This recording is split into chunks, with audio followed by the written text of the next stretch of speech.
Existe uma frase de Marco Aurélio, escrita no seu diário pessoal, um diário que ele nunca planejou mostrar para ninguém, que tem o poder de mudar completamente a forma como você vive cada dia da sua vida. Ela diz o seguinte: se alguma coisa externa te causa angústia, não é a coisa em si que te perturba, é o seu julgamento a respeito dela. E esse julgamento você tem o poder de mudar. Leia de novo. Não é o que acontece com você que te faz sofrer, é o que você pensa sobre o que acontece. Isso é o coração do estoicismo. E é também uma das ideias mais difíceis de realmente incorporar, porque vai contra tudo o que a nossa mente nos diz sobre como funcionamos. A maioria de nós acredita que as emoções são respostas diretas ao mundo. Alguém te insulta, você sente raiva, você perde algo importante, você sente tristeza, o trânsito está parado, você sente irritação. Parece automático, parece inevitável, parece que o mundo fez isso com você. Mas os estoicos identificaram algo que a neurociência moderna viria confirmar séculos depois. Entre o acontecimento e a reação, existe sempre um passo intermediário. Existe um julgamento, uma interpretação, uma história que a sua mente conta sobre o que aquilo significa. Não são dois estágios, acontecimento e reação. São três: acontecimento, julgamento e reação. E o único estágio sobre o qual você tem controle é exatamente o do meio. Pense num insulto. Alguém diz algo desagradável sobre você. O insulto por si só não tem peso nenhum. Ele é apenas palavras no ar. O que determina o quanto aquilo vai te afetar é o que você faz com ele. O julgamento que você emite sobre aquelas palavras. Se você decide que aquilo é importante, que diz algo verdadeiro sobre quem você é, que merece a sua atenção e energia, então o insulto entra e dói. Mas se você percebe que aquilo diz muito mais sobre quem falou do que sobre quem ouviu e decide simplesmente não carregar aquilo, então o insulto não tem destino. Ele dissolve no ar de onde veio. O mesmo princípio se aplica ao vizinho barulhento, ao trânsito, ao plano que deu errado, à crítica que você recebeu, ao projeto que falhou. Não são esses acontecimentos que te perturbam. São os seus julgamentos sobre eles. E julgamentos, diferente dos acontecimentos, estão sob o seu domínio. Agora, quero ser honesto com você sobre algo importante. Dizer isso é simples, fazer isso é outro nível. Epicteto, que foi escravo antes de se tornar um dos maiores filósofos da antiguidade, entendia isso melhor do que ninguém. Ele sabia que não controlamos quase nada do que acontece ao redor, mas também sabia que a nossa faculdade de julgamento, a nossa capacidade de interpretar, de dar sentido, de escolher como responder, essa nunca pode ser tirada de nós, nem pela adversidade, nem pelo sofrimento, nem por ninguém. Ele dizia: os homens não são perturbados pelas coisas, mas pelas opiniões que têm das coisas. Sêneca foi ainda mais direto: todo ser humano é desgraçado na proporção em que se convenceu de que é. A tristeza é uma opinião sobre um mal presente. O medo é uma opinião sobre um perigo futuro. A alegria é uma opinião sobre um bem que está aqui. Tudo, absolutamente tudo, passa pelo filtro do julgamento antes de se tornar experiência.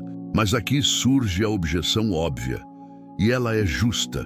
E o medo de aranhas?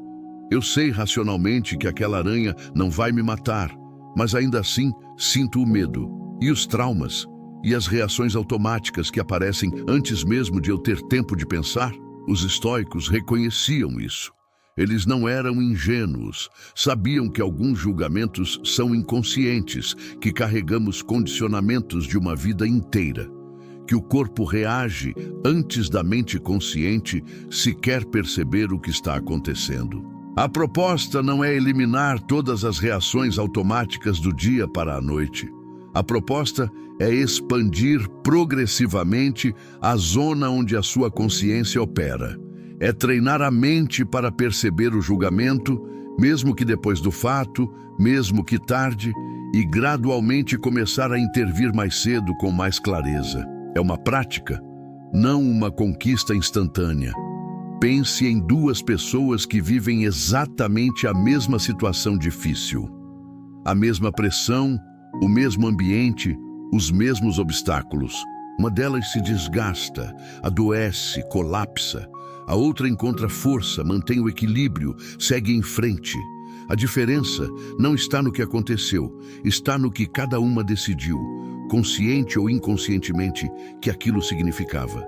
Alguém que passou anos treinando o corpo e a mente para suportar desconforto não reage da mesma forma a uma situação difícil que alguém que nunca foi exposto a nenhum tipo de adversidade. O sofrimento é o mesmo. O julgamento sobre o sofrimento é completamente diferente. Isso prova o ponto central.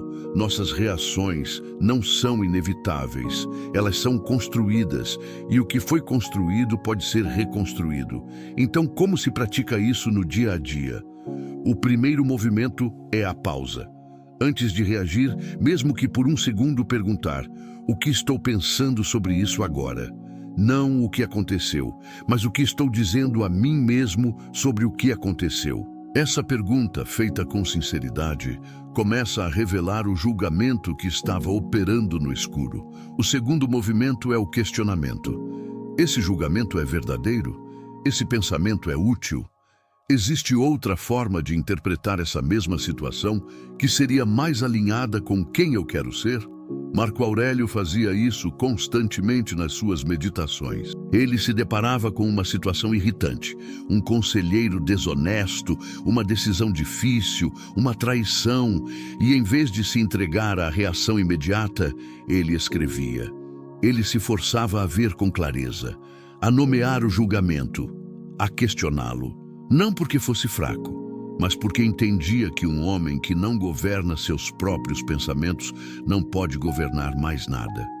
O terceiro movimento é a substituição. Se o pensamento que você identificou é irracional, distorcido ou simplesmente não serve à sua vida, você tem a opção de trocá-lo. Não fingir que não existe, mas conscientemente escolher um pensamento mais preciso, mais sábio, mais alinhado com os seus valores. Isso não é positividade tóxica. Não é fingir que as coisas ruins não existem. É reconhecer que a realidade é complexa, que há sempre mais de uma interpretação possível e que você tem o direito e a responsabilidade de escolher aquela que te serve melhor. Existe uma distinção crucial que o estoicismo faz e que quero que você leve deste vídeo. Os estoicos não buscavam uma vida sem emoções, não buscavam frieza, indiferença ou vazio interior. O objetivo nunca foi esvaziar a mente, foi libertá-la da tolice e dos erros de julgamento. Sentir é humano, sentir com clareza é sabedoria. A diferença está em saber o que é real e o que é distorção. O que é uma emoção informativa e o que é um julgamento irracional que está consumindo sua energia e impedindo sua ação. Marco Aurélio era imperador. Sêneca era senador. Epicteto foi escravo. Nenhum deles vivia numa torre de marfim sem contato com o mundo. Todos estavam profundamente imersos nos conflitos, nas perdas, nas pressões da vida. E exatamente por isso, suas palavras têm peso. Elas não vêm da teoria, vêm da prática diária de governar o único território que realmente nos pertence, a nossa própria mente. Então, aqui está o convite que o estoicismo faz a você. Pare de tentar controlar o mundo. Você não vai conseguir, nunca conseguiu, nunca vai conseguir. Comece a governar o único território que realmente é seu, o espaço entre o que acontece e a sua resposta. Esse espaço é pequeno, mas é poderoso. É invisível, mas é onde a sua vida é realmente construída. Cada vez que você age a partir de um julgamento claro e não de uma reação automática, você fortalece essa capacidade. Cada vez que você questiona um pensamento irracional antes de deixá-lo te guiar, você expande o seu domínio interno. E com o tempo algo muda. Não o mundo ao redor, mas a sua relação com ele. E essa mudança é mais profunda do que qualquer circunstância externa poderia jamais produzir. Se você chegou até aqui, deixa nos comentários a palavra presente.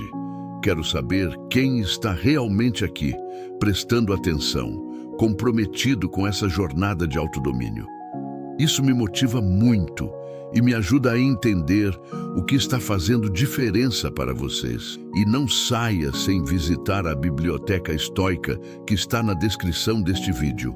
Lá você encontra os textos originais de Marco Aurélio, Epicteto e Sêneca, as fontes primárias de tudo o que conversamos aqui.